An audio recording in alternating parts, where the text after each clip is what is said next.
Okay, guys, so I have come up with an extra credit assignment for this semester, mostly because I need to complete this assignment for my grad class. So it is totally optional to do it, but I will make it worth your while to do it. Okay. So we're going to be doing this assignment. It's basically for this idea of mentor texts that I've been talking about in my grad class.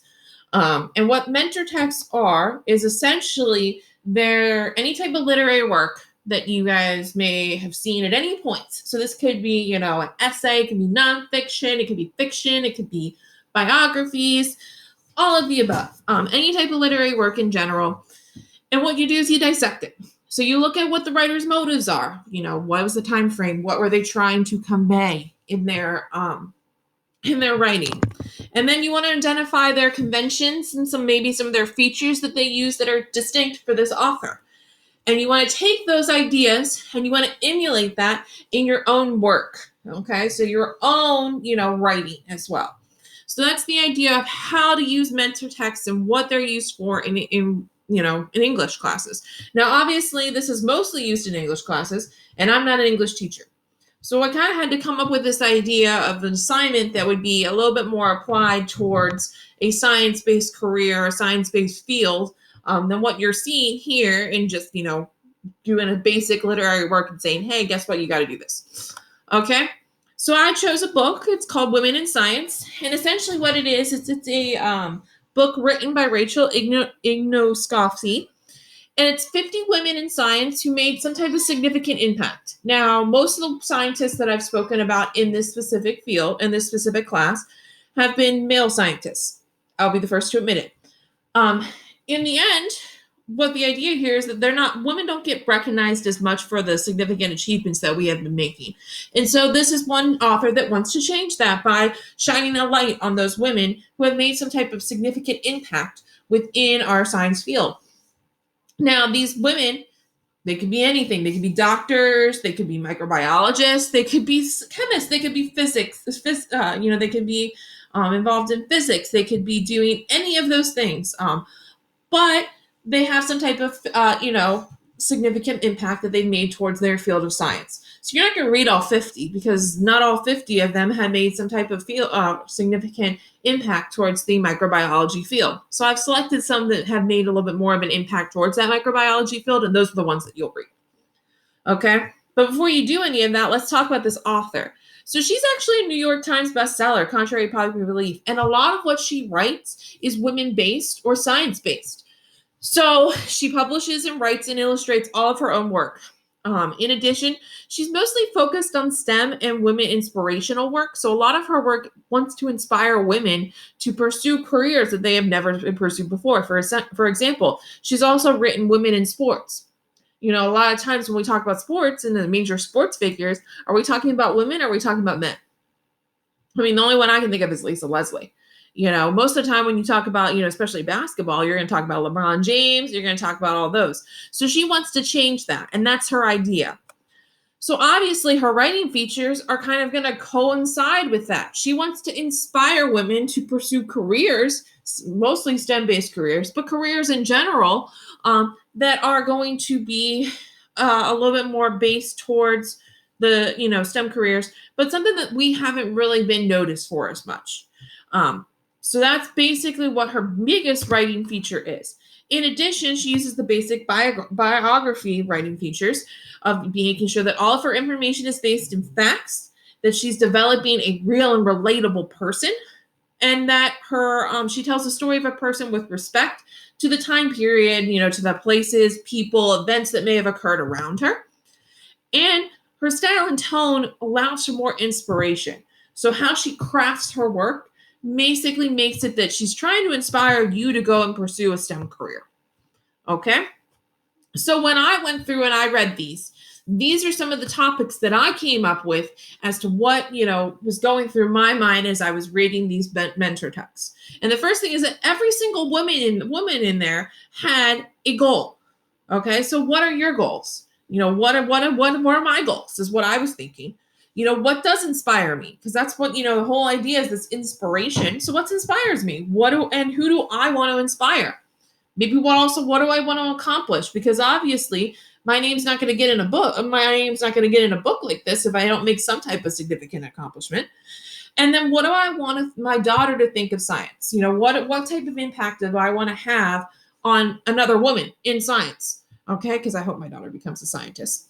So that was because I'm a new mom. That was something that I thought of.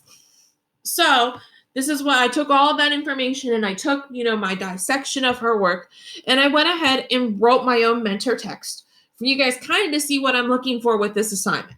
Okay. So my idea here is I want to be a teacher.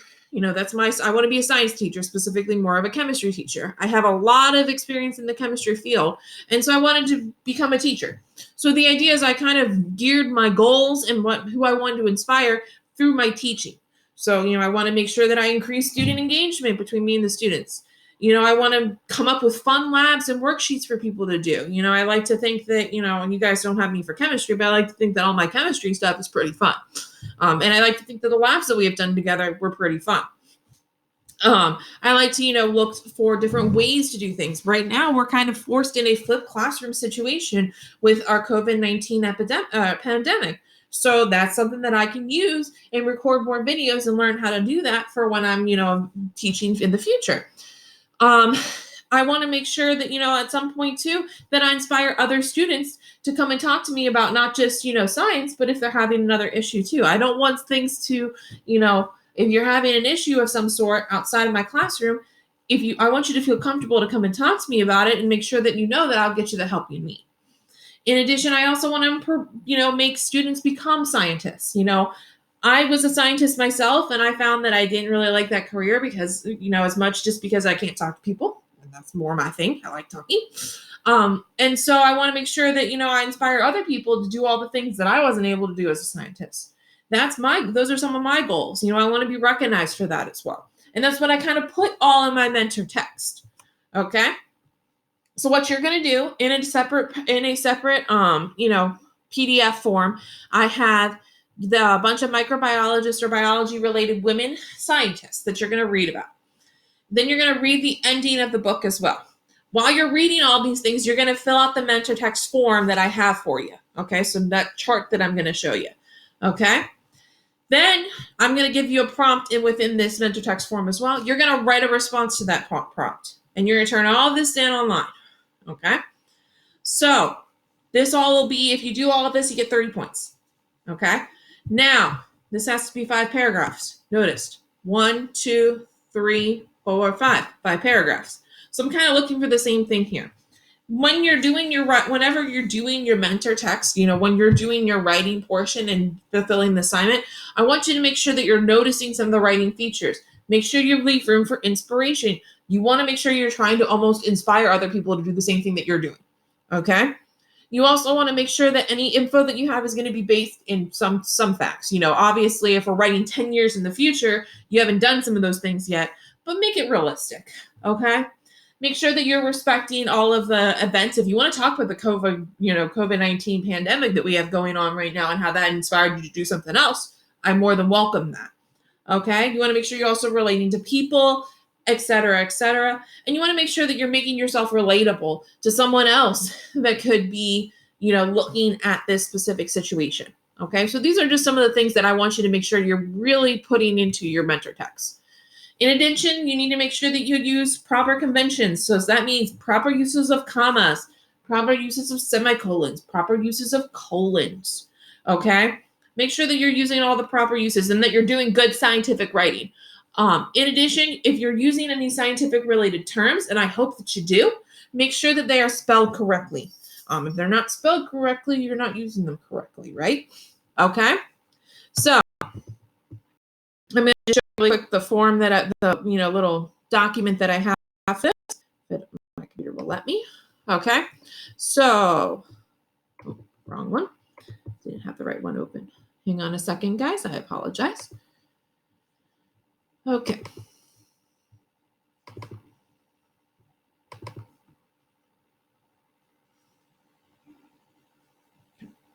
Okay. So I'll give a little introduction as to what the idea of this whole assignment is. The directions here. So you're just going to read through about all of these scientists, fill in this information. You're going to turn this in as well. Okay. Then you're going to write something. So you're going to imagine yourself in 10 years. What do you think about it? What are your goals? What do you want to accomplish in the next 10 years? And, what do you want to be? What do you want to make about your life that's inspiring? Okay. What do you want to inspire someone to do? Who do you want to inspire? So then you're going to write about it, what you want to be in 10 years. Okay. This should be at least 10 paragraphs in length. Or sorry, not 10 paragraphs, 5 paragraphs in length, just like mine was. Okay. So make sure that you guys get that done. You have until next Tuesday, the 28th. If you finish that, you'll get 30 points to add it onto your grade. So this would be, a lab and almost a little bit less than a lab and a flashcard completion. Okay. So if you didn't do so well on a lab or you didn't do so well on a test and you want to add a couple extra points to it, this is a great opportunity for you to do so. Okay. So I'm going to go ahead and post all of this online for you. And if you have any questions, please send me an email. Possibly.